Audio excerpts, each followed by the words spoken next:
So they can do it, so they can smell it and see it.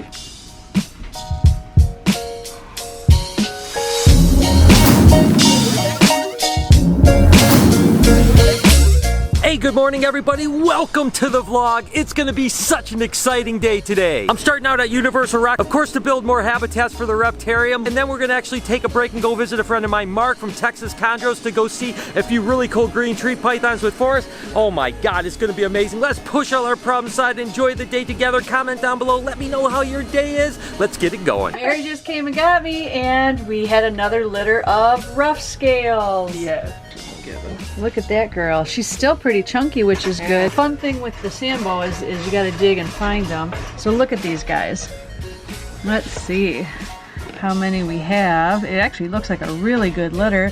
So we got 2, 3, 4. There's another one. 5. Let's see, got another head. 6. Nope. Another one. 7.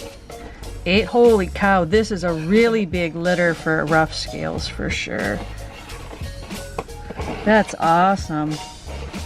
Nice. All right. Good job, Mary. Thank you. All right, Brian. Another one you missed. Ha ha ha. Forrest and I are taking a break, and we're with my friend Mark from Texas Chondros. I will put his link in the description. Go show him some love on Instagram. And we're just checking out some green tree pythons. Of course, Forrest has got to come along for this one. Tell me what the deal is with this one first. This Chondros from some really high quality bloodlines with blue in there and calico, as well as some Biak blood in there. So it's just a really pretty chondro that has a potential for high yellows, some blues, just some spattering of colors, and as you can see, it's really, really pretty. Super excited to be here with Mark. We got to meet him last time we were here in Texas, and it's always cool kind of following what he's up to. He's a real connoisseur of calico. He likes the calico bloodlines, which are kind of known for throwing the whole myriad of green tree python colors. They also react really well with blue line animals and end up throwing a lot of melanistic stuff. So it's just cool to finally be over here and meet up with Mark. We also always love hearing about all his wakeboarding adventures, going around the country. Oh yeah, yeah. For you wakeboard lovers, he actually is the announcer for the pro circuit. And of course, you started as a pro wakeboarder. Yeah, so I tell people now, I'm not a professional wakeboarder, but wakeboarding is still my profession. So I'm the announcer for the pro tour. I still compete and have fun a little bit, and then yeah, just have a good time on the water. Yeah, and Mark said that he's going to be in the Indy area, and that Forrest is actually going to go out and compete next week, right? Absolutely. Let's get him out there. All right, let's look at a couple more green trees. This female is actually my very first chondro. Nice. And believe it or not, I got her on Craigslist. Took the approach of, you don't go out and buy a Ferrari for your first car. Yep. You buy something that you can wreck, you can just experiment with, and this was it. So I bought her as an unchanged yellow Neo, and then she just kept getting more and more black. So she has no documentation, but man, she has turned out to be an incredible animal. Probably the highest black female from an undocumented lineage that I've ever seen. Oh, for sure. Kind of see like how he's starting to take the animal off the perch. He's not grabbing the rear part of the snake's body first. When you do that and you get your hand near the tail, that startles him. So he's just kind of slowly unwrapping it off, and he's becoming the perch himself. So a lot of people might misinterpret this snake's behavior with being aggressive, but you can see it's not being aggressive, it's staying calm, because he's staying calm, and he's just kind of showing that, hey, chondros can be handled with relative ease if you just take it slow and respect the animal.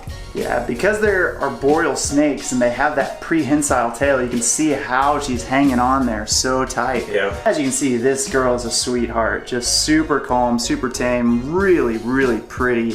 Got all the blacks and yellow on her. Just an awesome snake. It's feeding day here at BHB, and so what better time than to try to see if our new two-headed snake will eat. We're not gonna mess with it too much because it's still just getting adjusted, but I figured I would just grab a little frozen thawed pinky and we'll just place it in here and see if she just goes up and eats on her own. I'm just gonna put this little thing in here and put it on there so it doesn't get any bedding on it.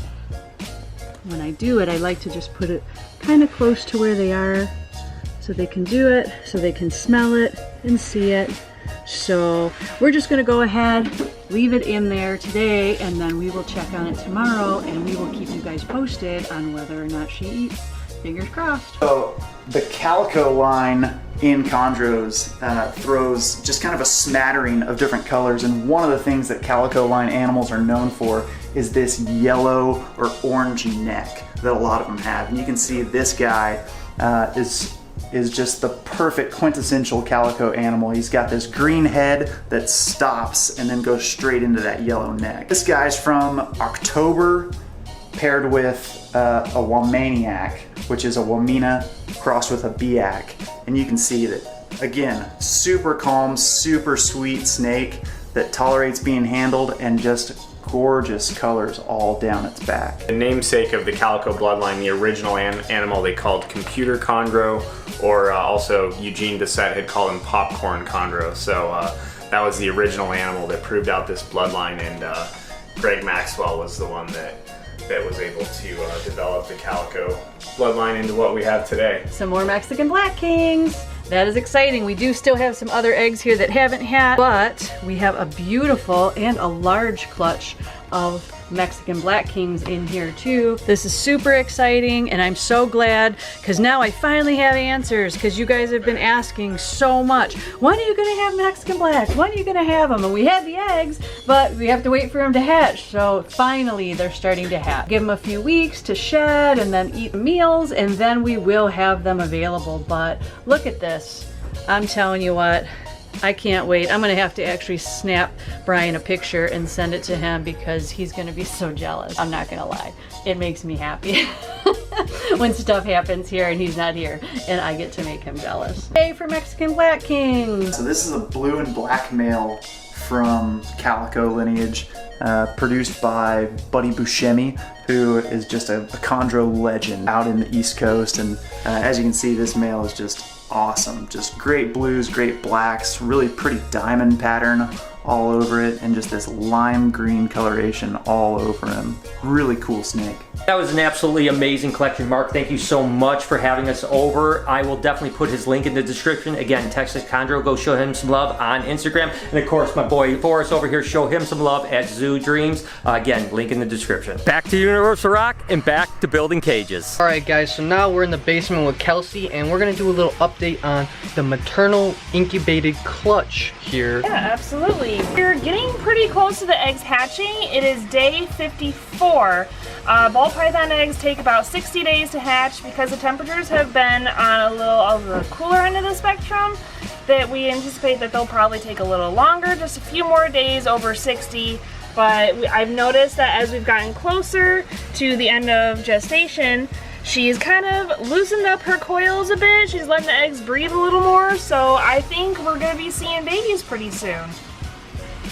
Don't think for one second that I didn't just kill myself today working. I had one goal, and that was to finish all of the enclosures minus the big 3. Now tomorrow we're gonna take you on a journey from the start to the finish of building Lucy's cage, the biggest cage in the Reptarium. As for now, I built all of these cages and a bunch of others. I've been so busy because I wanted to get this done. I haven't even checked in on Stuart, so let's go ahead and see if he's done some of his magic on some of these enclosures. So Stuart's been spending a little time kind of designing the big cage that we're gonna be doing tomorrow from start to finish, but he did finish a handful of smaller ones. I mean, take a look at this one here, and again, all these little spots here are gonna be all cleaned up and they'll all blend in, but look at the rock work in this one. And then there's this one over here. Take a look at how cool this is. I mean, there's like all kinds of crazy stuff. That is absolutely incredible. And again, all of this will be cleaned up and blended in. And don't forget that we're gonna be putting a lot of foliage, and there'll be vines and all kinds of other stuff in all of these, like the finishing touches. And then there's this one.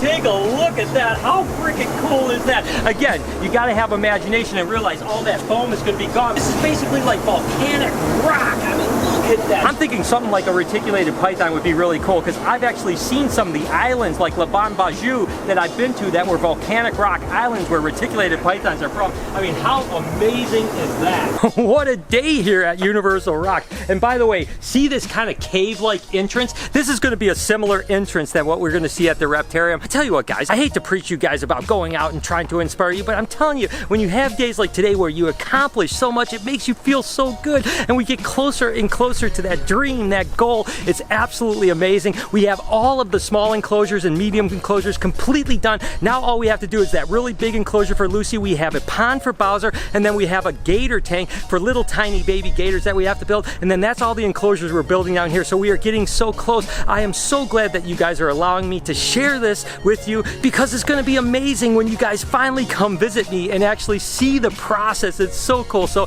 I know that this isn't animals and it isn't anything. Let me know in the comments if you guys are enjoying this. And again, I'll be back to BHB before you know it, but I'm still down here for maybe 2 or 3 more days. Oh my God, this was a great day, but it is time to get out of here. And that's day 2 in the books, guys. Again, I don't want to continue to bore you with this. Let me know in the comments if you guys like this type of stuff, what you might want me to cover while I'm here about the build out. If there's something that I'm missing that you're like, I'm really curious about this, let me know in the comments. I want to continue to keep you guys entertained and kind of along for the journey, if you know what I mean. But for now, I'm going to go ahead and shut down the vlog, and I hope that you guys have an absolutely amazing day, evening, whenever you happen to be watching. Thank you guys so much for your support. You do really, truly mean the world to me. I wouldn't be here building a reptile zoo if it wasn't for your guys' support, so thank you for that. Can you do me a couple favors before we get out of here? Can you smash that like button, turn those post notifications on, remember to be kind to someone today, and I promise I will see you guys tomorrow.